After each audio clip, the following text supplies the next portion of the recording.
Listen closely, because what I'm about to tell you is going to shift your perspective on life. You've been playing by the rules, but the real world doesn't care about those. Power is a game, and if you don't understand it, you'll be left behind.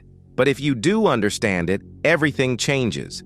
These are the 3 laws from the 48 laws of power that I've learned the hard way, and I'm going to share them with you today. If you're serious about taking control, this could be the most important thing you hear this year. So, let's dive in. 1. Law number 1, never outshine the master. Let me ask you something. Have you ever felt like you're working your ass off, doing everything right, but still not getting the recognition you deserve? Like you're constantly overlooked?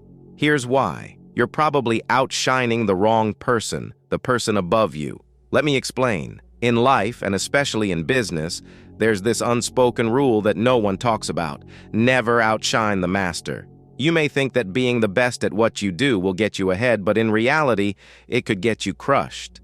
When you make someone feel threatened, whether it's your boss, a mentor, or even a close friend, they'll feel insecure. And what do insecure people do? They push you down. The trick here isn't to act weak, it's to play the long game. Let them think they're the smartest in the room while you sit back, silently positioning yourself. Let them shine while you learn, grow, and set yourself up for something bigger. Because the moment you outshine them, they'll find a way to make sure you don't get any further. 2. Law number 15, crush your enemy totally.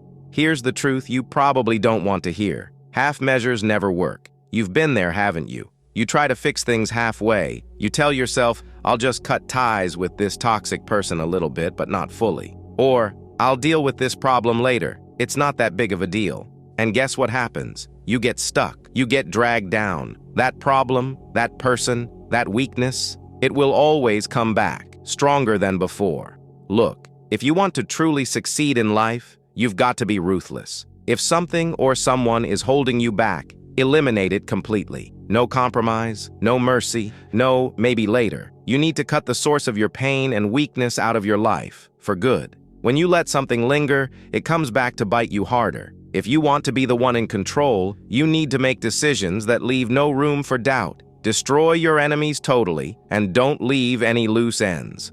3. Law number 48, assume formlessness. Now, this one is the most important of all, and it's the one most people miss. Life is unpredictable. You think you've got everything figured out, but the moment you get comfortable, everything changes. Business shifts, people change, opportunities vanish. And guess what? The ones who stay stuck, who refuse to adapt, they get left behind. But there's a way to avoid that, and it's by being formless. What does that mean? It means don't get so caught up in a fixed identity or strategy that you can't adjust when the world changes. Don't let anyone predict what you're going to do next. Keep them guessing. Keep evolving. Because the more rigid you become, the easier it is for life to break you down. When you assume formlessness, you become unpredictable. And unpredictability, that's where power lies. People will never see you coming, and that's exactly how you maintain control. Now, I know what you're thinking. You're wondering, where can I learn more about these laws? How do I start taking control of my life and start applying these truths? The answer is simple. The 48 Laws of Power, this book. You've heard the lessons. Now it's time to master them, because this book holds the blueprint. If you're serious about leveling up, if you're ready to start making decisions that put you in control, this is where it all begins. Click the link in the description. Get your copy of the 48 Laws of Power and start applying these laws today. Trust me, once you do, your life will never be the same.